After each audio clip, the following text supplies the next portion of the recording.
పరిస్థితి లేదు. నాకు తెలుసు.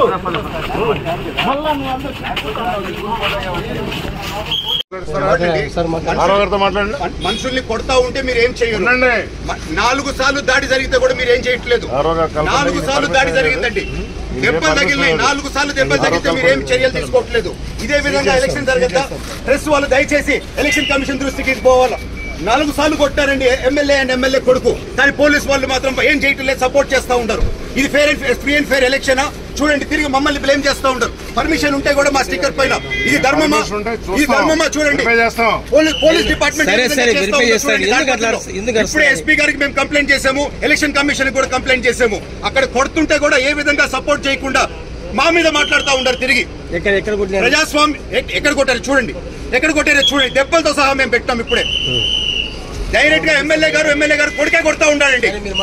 ఎమ్మెల్యే కొడుకే కొడతా ఉంటాడు. 4వ ఇన్సిడెంట్ ఇది, 4వ ఇన్సిడెంట్ అండి ఇది.